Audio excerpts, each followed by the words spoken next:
Tonight's guest is Nicole Tsai.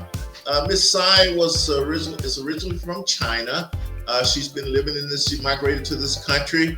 She's been doing some work. She's has some information to share with us about the Chinese Communist Party and how they're affecting what we're doing here. Some warnings and things like that. And as you know, we do not censor opinions, so we welcome opposing views. We welcome anyone to come on. We really believe that democracy depends on openness in communication and a marketplace of ideas. So we're happy to have her here tonight. And just so you know, look, anything we see on the news today, there is a historical and global context that is within. And to be honest with you, one of the many pet peeves I have about the mainstream news media is that they really do not put enough context on a lot of the news events historically and globally, whether we're talking about COVID, whether we're talking about the war in Ukraine, all those things. A lot of times the historical and global context and information is often missing in those news stories. So we're happy whenever we can to bring someone in to fill in the spots and tell us about things we're not learning or we're not hearing on the news. And that's what Ms. Tsai is here to do tonight. So we welcome Ms. Nicole Tsai. Welcome, Nicole. Welcome to the Lacy Johnson podcast. Thank you so much for having me, Lacy. And hello, everyone. I'm very happy to be here. As Lacy just mentioned, I was born and grew up in communist China. And I was one of the millions of the immigrants legally who fled my homeland and came to the United States of America. For what? To pursue American dream, because America is an exceptional country.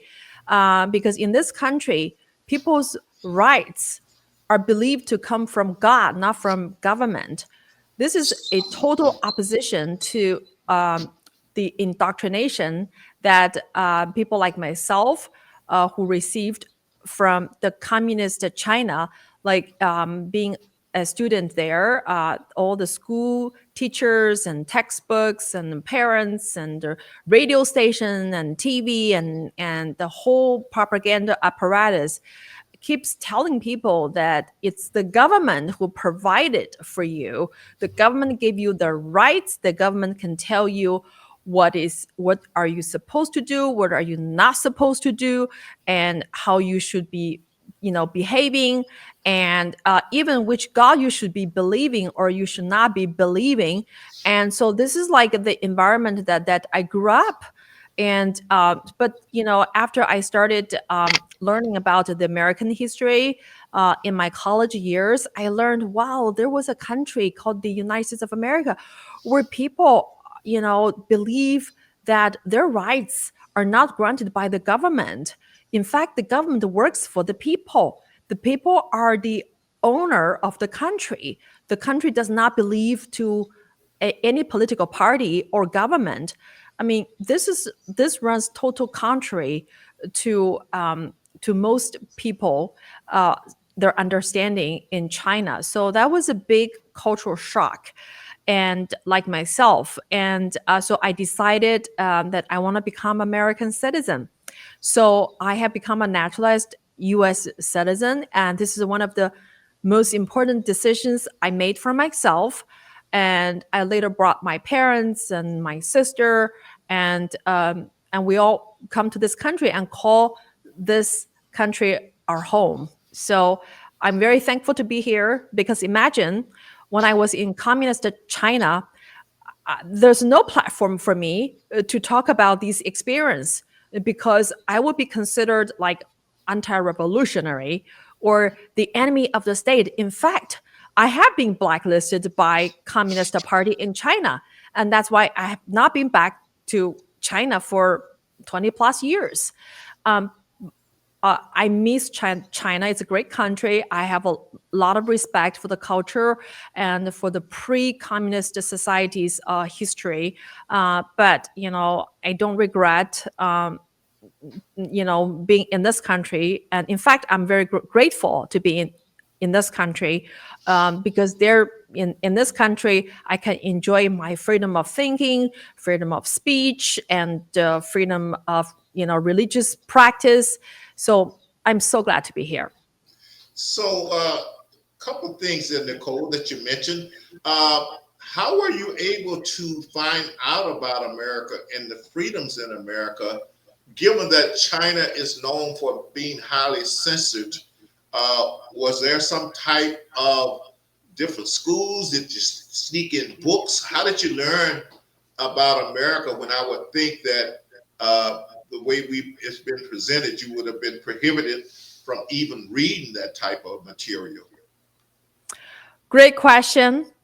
America has a international broadcaster called the Voice of America. Oh, yeah. It's Okay. owned by the U.S. government, and it's funded by U.S. taxpayer dollar, and they broadcast contents to hundreds of millions of people living in China, Iran, or Cuba. And so it's a shortwave radio station you can tune in.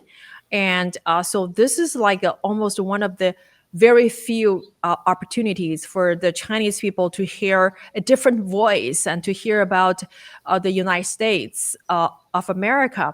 But unfortunately, in 2017, the Voice of America became the first U.S. owned government international broadcaster that abruptly cut off a live broadcast of Miles Guo, who is CCP enemy number one, when he was about to blow whistles against the CCP's kleptocrats and the corruption and crimes against humanity on Voice of America. CCP, made a phone call and to cause that live broadcast to be cut off abruptly. So this sends a very strong signal to the Chinese people worldwide. For the first time, we realized that not only the media in China that has been hijacked by the CCP, but even America government-owned international broadcaster has also been hijacked. So this speaks volume to the depth of the CCP's infiltration in this country. And so that's one of the channel. And also in my college days, I was very fortunate to have two American professor who taught me American English, but actually they are underground missionaries. So they are teaching American history in the daytime, but actually they are spreading gospels to the students who are interested in subscribing to that belief. And so I'm so thankful. There are so many brave Christians and missionaries. They took big risk to their life. And, back in the 80s or 90s, the standard of living in China and across many cities actually are not as good. But these missionaries, they came to China with a mission, and that is to help the Chinese people to know about God and to know about America. So I'm forever thankful to these two brave American missionaries who are also my college professors. So we have a lot to talk about as far as Miles Gore and some of the things that you are doing here in this country. But let's, for a second, how old were you when you migrated to the U.S.? And well, first of all, how old were you when you first thought, I want to go somewhere, I want to go to America? And then how old were you when you finally succeeded in coming to America? Well, my decision to come to the United States of America was inspired by these two American professors, because they taught us so much, not only about American history, but about American values. And those are the traditional Judeo-Christian values, which is not the woke culture, not the cancel culture. And I was so inspired by these American values. They resonate in my heart. So that was my biggest influence. I credit to these two professors. Okay, so we're like I said, we're going to get into some details here, but Uh, Looking at the other side, there are those who would argue, and I'm assuming you would not be one of those, that over the last 30, 40 years, China has made significant progress, that its people are living better, that this building great cities, it's become the manufacturer of the world. So there are those who would argue that things are going great in China, just the way it is. What would you say to those who would make that argument? Well, I think though for those people who have not lived in China as a everyday citizen, um, your perception was given by the CCP's propaganda or the mainstream media's propaganda. You to learn about what it is like to live in China, you have to talk to the people who are really experiencing firsthand about what is the CCP is.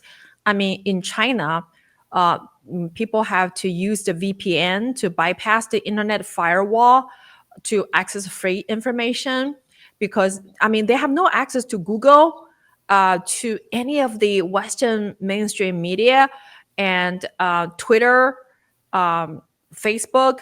They're banned.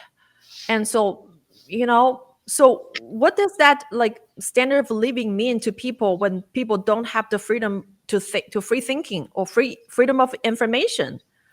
And second, you know, the religious freedom. If you are Christians and Catholics who refuse to go to the CCP state sanctioned churches, you will become the target of religious persecution. And so what does the materialistic the comfort mean to you when you don't have religious freedom? Religious freedom is one of the most important human rights to a human being. But in China, more than 1.4 billion people are denied to the religious freedom. And to live like a human being, it's not enough to have a cell phone, to have 3 meals, or to have a shelter above your head. You have to be able to think independently. You have to have the freedom to independent thinking, to religious freedom, but none of those is available to an ordinary Chinese person. So this whole I've always seen the news report praising the Chinese Communist Party for lifting the Chinese people out of poverty. And so to justify the Chinese people need the CCP in power to give them better living, that is a total false narrative. I think the Chinese people will live a even greater life without the CCP. And just look at the people in Taiwan. They don't have a Chinese Communist Party. They have their election. They can elect their own president. They can go to churches and temples freely without fearing religious persecution. And people in Taiwan, they have freedom of free access to information. And if you compare what is it like to live in China versus in Taiwan, you will see the difference. So I like to say that the U.S. investment in China over the last several decades failed to promote freedom and democracy in for the Chinese people. In fact, they just enriched and empowered the oppressor, which is the Chinese Communist Party. Okay, you mentioned a few things. Well, first of all, you talked about infiltration. We're going to get into that in a second here. But you also mentioned Taiwan. And based upon what you know of the Chinese Communist Party, and based on your experience living in China and talking to people still over there, what do you think is the CCP's plan for Taiwan? Well, are we going to see any type of invasion soon? I know it doesn't like it when American politicians go over there and seem too friendly. So what basically are the plans, as far as you understand, that the CCP has for this nation of Taiwan? So our founder and leader, Miles Guo, I mean, he founded the New Federal State of China. He's been long predicting that the CCP will take over Taiwan by force, because it's part of the CCP's global ambition to put more people under its own regime. And they cannot stand the existence of Taiwan, where 20 million Chinese people who share the same ancestry, same language, same culture, to live in a free society. Because that raises the question, why can't the 1.4 billion people living in China to enjoy the same level of freedom and democracy and rule of law? The CCP cannot stand the idea that there's a Chinese society that is independent of the CCP and people can still live a very good life, in fact, a way better life. And so we believe the CCP will definitely want to take over of Taiwan, and we urge the U.S. to help the Taiwanese to increase their own self-defense against the CCP. But at the same time, Mr. Maosguo warned us that our fight against the CCP, the critical, the key battleground field is not in China or Taiwan. It's right here in the United States of America, because the CCP has not spared any effort. Like they have been fully infiltrating in the U.S. society on almost all fronts, ranging from the colleges, universities, financial services, high tech, mainstream media, everything. And even the spy balloon and CCP even set up the secret police station in Lower Manhattan. And even the Department of Justice, the FBI, the SEC, the IRS. I mean, this country's federal government agencies have been largely infiltrated and weaponized by the Chinese Communist Party to go after the Chinese dissidents. I mean, we saw from the news that the DOJ and FBI have been criticized for weaponizing the U.S. Federal government agencies to go after conservative people, to go after the Catholics and moms and dads who simply want to protect their own kids. At the same time, the CCP has also weaponized the DOJ and the FBI to go after CCP enemy number one, Mao Guo, and all of the members of the NFSC, the new Federal State of China. So we have become also a target of DOJ and the FBI's persecution on the U.S. soil. So let's talk a little bit about the infiltration. There have been news stories do get out. Nancy Pelosi's chauffeur was a Chinese spy for 20 years. I think that was one of the stories. We had people in Congress sleeping with Chinese spies. We know what's going on the colleges and universities. We know the espionage going on in the corporate world as far as private property. How do you explain the fact that this country that's wise and know what's going on is allowing this type of infiltration to go on? What's your explanation for that, Nicole? Money and greed, human greed, because why the U.S. policy toward China allows the CCP to steal America's blue-collar manufacturing job? Because the Chinese slave labor and sweatshops offer the corporate America much bigger profit margin, right? And then why does the high-tech big social media companies like Twitter, Facebook, and Google censor the Chinese dissidents on the U.S. soil? Because they do not want to offend the CCP. They want to they want access to the 1.4 billion Chinese market. So it's all about money. And why, after TikTok has been, the President Trump, he issued an executive order years ago to prohibit TikTok from operating in the US. But why TikTok is still doing business as usual? Again, it's money, because the CCP has spent tons of money to hire the PR companies and lobbyists and lawyers to justify the existence of TikTok and And why does the Wall Street allow the CCP state-owned companies to be listed in the US stock market, scamming hundreds of billions of the US investors, public pension fund, and the 401k? Again, it's Wall Street lawyers, Wall Street investment companies making a ton of money from the CCP. And that's why they don't care about the consequence. They don't care about, how the American people is going to suffer from the consequence. I mean, all they care is about their own profit margin, their personal, pocket. So this is very tragic. And so I'm not surprised to see that there's a strong mistrust or lack of confidence that American people have to place in the U.S. public institutions, because, hey, the America government agencies have failed on the American people. A lot of the policies are betraying American people's own interest to benefit the CCP and the global elites and the Wall Street and political establishment in Washington, D.C.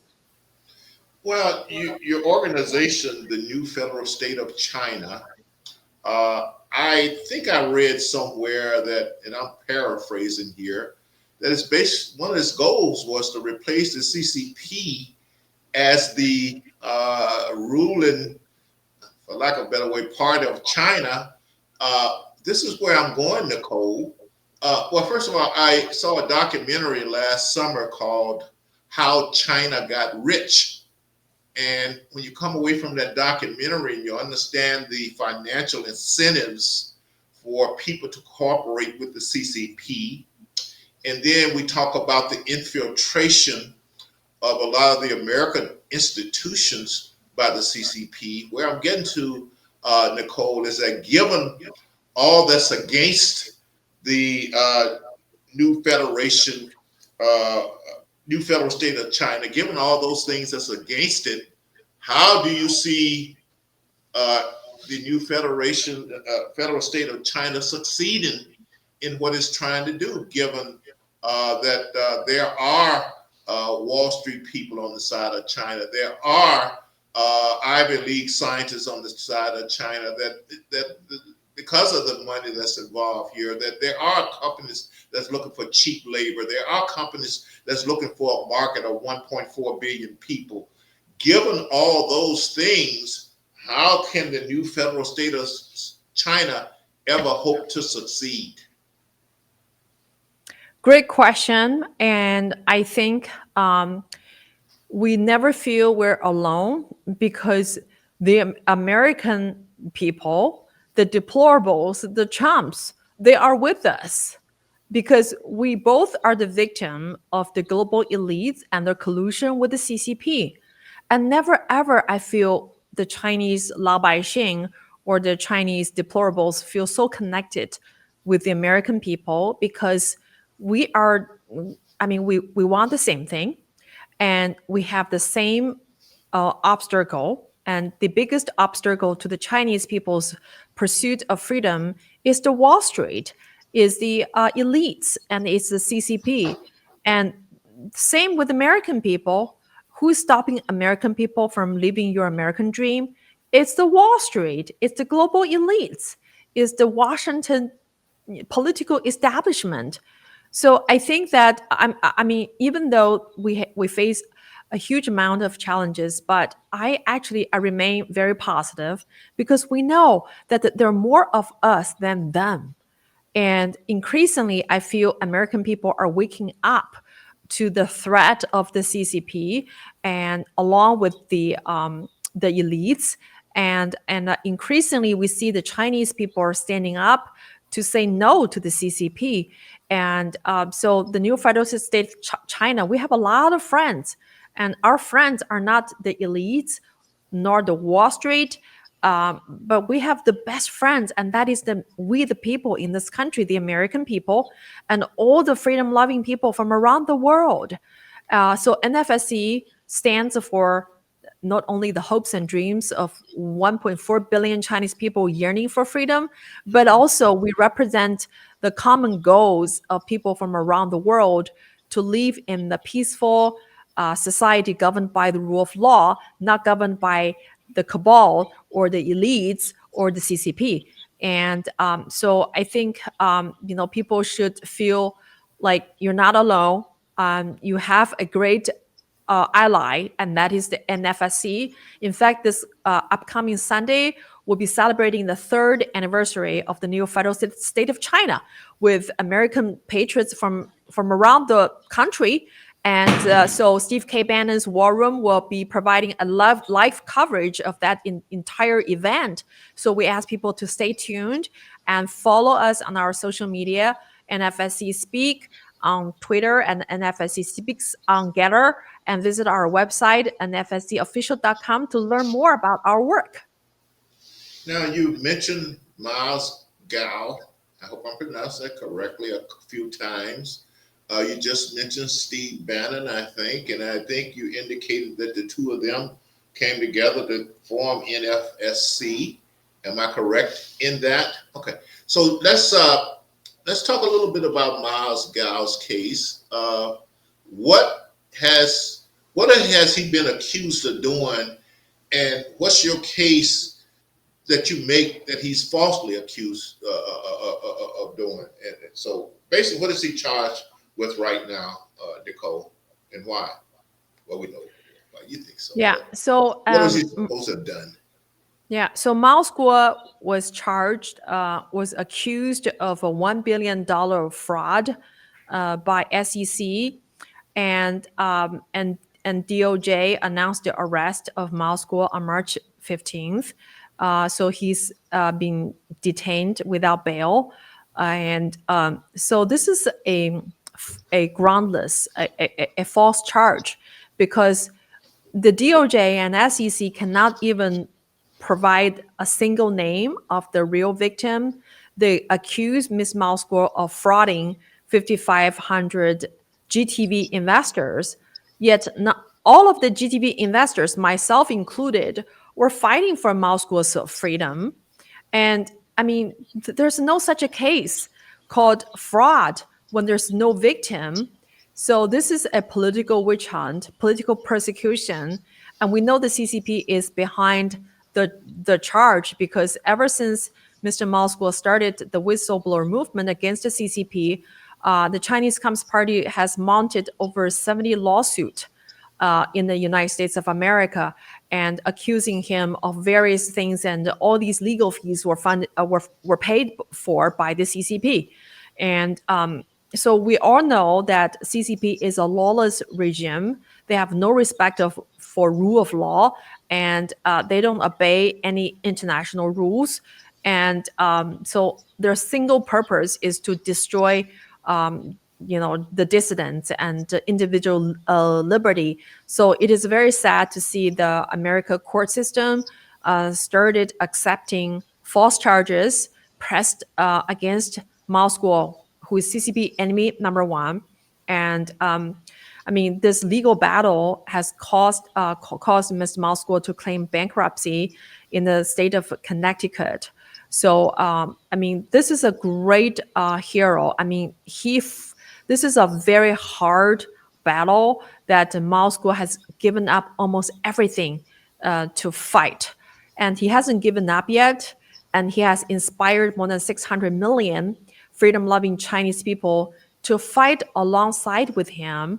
So even though he has been arrested and detained without bail, we have never given up our fight for his freedom, and also for American people's freedom from the CCP. But we believe that the U.S. justice system will eventually bring justice to Miles Guo, and eventually he will be freed. It's just a matter of time. And throughout this process, we see his story has wakened up more American people to the real threat of the CCP's weaponization of this country's judicial system. So, based on what you're saying and something I alluded to earlier, sounds like you have two of the most powerful governments in the world against Mr. Guo. And how can he ever hope to defeat two of the most powerful governments in the world? That's kind of like a rhetorical question, but more specifically, and I'm just curious, the Biden family has been known to have some business relationship and contacts in China. Is there any connection between our government's treatment of Maz Guo and the Biden's business connection in China? Do you see any connections there? Well, this is a great question that we've been asking the 118th Congress. Um, Jim Jordan and James Comer, the House Judicial Committee, the House Oversight Committee, and all the congressional leaders to find out whether the political witch hunt or persecution of Mao School has anything to do with the current administration. But we already know that when Xi Jinping first met President Trump in 2017, he personally asked Trump to do him a favor, that is to return Mao School back to China. And President Trump declined.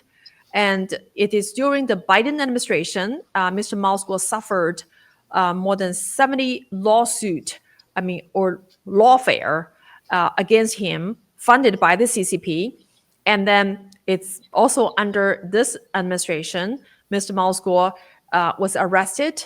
On March 15th, the FBI sent over 100 agents who raided his New York home.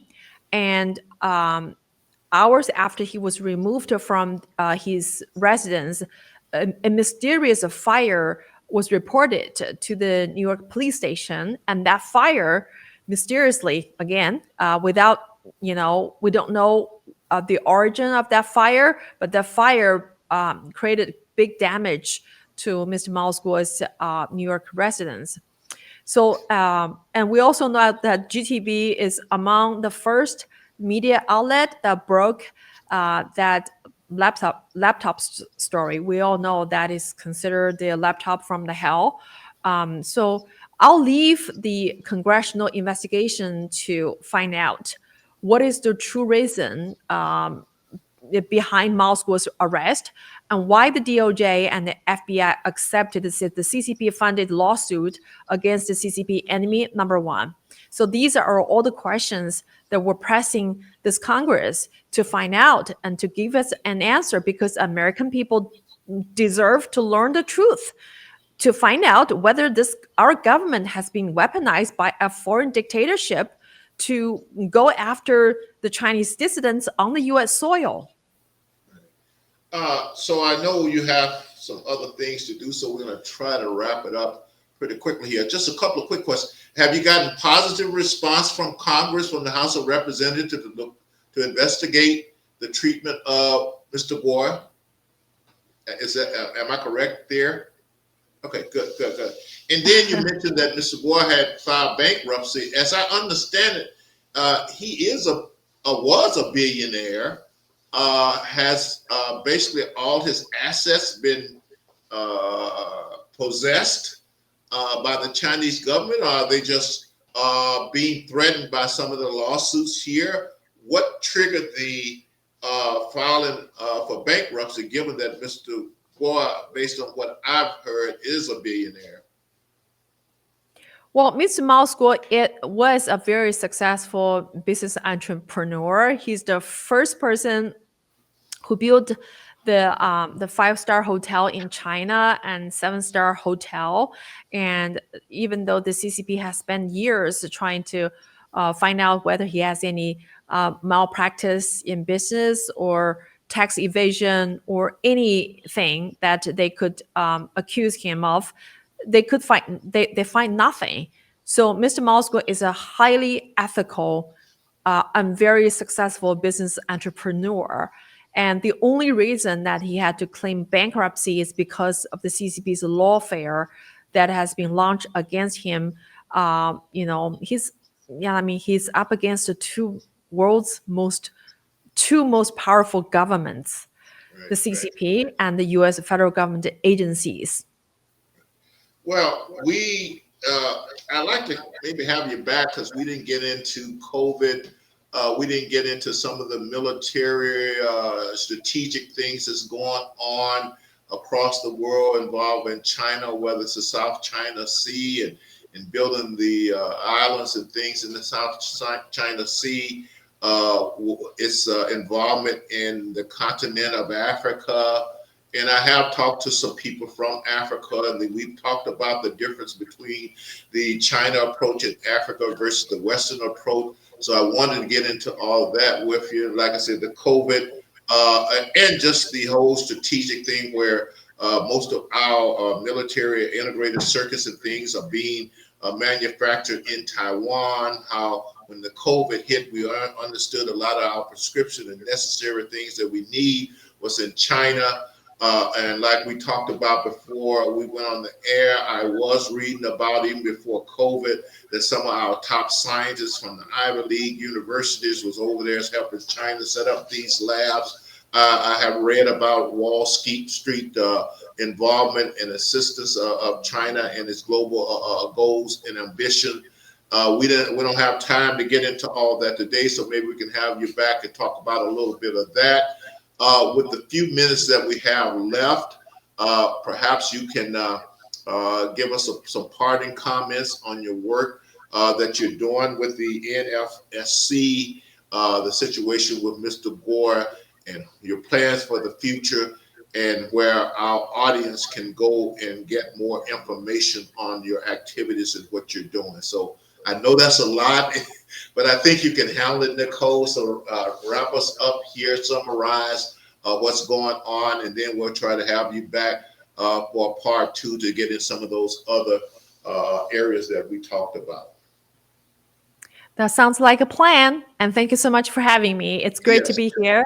And I know we have a lot to cover because the CCP's infiltration has been going on for several decades. And it has touched upon almost every aspect of American life. So we do have a lot to talk about. And I'll be happy to come back next time and we'll continue the discussion. Okay. And in the meantime, how can listeners get some more information on what you're doing and some of the topics that you talked about tonight? You can follow us on Twitter, NFSC Speak, and Getter, NFSC Speaks. And also write to us at info@nfscofficial.com. And you can learn so much about our work and our mission and our challenges on our official website, that is nfscofficial.com. Okay. And then one last thing, because I like to ask some questions that I think that might be on my audience mind. How does one who's an enemy of the CCP actually get a chance to escape China and migrate to the U.S.? On the outside looking in, we would think that they are surveilling you all the time and know what you're doing, and there's no way that they let you out of the country. So just explain that one last minor detail for our audience, Nicole, and we'll work to get you back on to talk to some broader questions. So you were asking about the migrants at the southern border? How does one like you, who is on the radar of the CCP, or Mr. Wow, who's on the radar of the CCP, happen to be able to get out of the country in the first place? Yeah, so in this country, even in this country, we're living in constant fear because we know the US government agencies or the law enforcement agencies, they're not protecting the Chinese dissidents. And this is the scariest thing for all of the Chinese people living in this country. And especially with Mr. Mao's school, he's CCP enemy number one. And the treatment that he has got is far worse than an ordinary person in this country who have been charged. I mean, in New York, criminals, they got bailed out quickly. They're walking in the street, and Mr. Mao's school, he was just fighting against the CCP, but he was locked up without bail. I mean, this is the most concerning and disturbing thing for all the Chinese Americans living in this country. Okay, well, thanks again, Ms. Nicole. I encourage our listeners. I would actually encourage you to start off with the documentary, How China Got Rich. That will give you a hint of a lot of things that's going on. I would encourage our audience to really, because China is a major mover on, in fact, its goal is to supplant the U.S. as the #1 country in the world. And there's a lot of stuff out there on that. Take a look at what China's doing in the South China Sea. Take a look at what they're doing in Africa and their relationship. Look at their relationship with Wall Street, their relationship with educational institutions here in America, including the Ivy League. That you take a look at all that. Take a look at their historical relationship with the World Health Organization. And once again, once you've done all that, I would suggest that your perspective on a lot of the news you're getting from the mainstream will change because you'll understand it in a greater context. And then it'll probably change your opinion on certain things once you get a greater historical context on some of the things that you're seeing in the news. So, Nicole, thanks for being one of those people who offer those perspectives to us. And we'll look forward to having you on again and delve into some more details on some other China-related item and CCP-related item and how they are affecting our institutions here in this country. So thank you very much. Keep up your work and keep fighting for freedom and keep believing in God. And let's just go out here and fight a good battle and stand up against all the bad stuff in this world. So thank you very much, Nicole. We will see you very soon. Ms. Thank Nicole, you. We'll see you next time. Thank you. Yes, thank you. Okay, bye-bye. All right, we're still Alrighty. rolling. Thank you.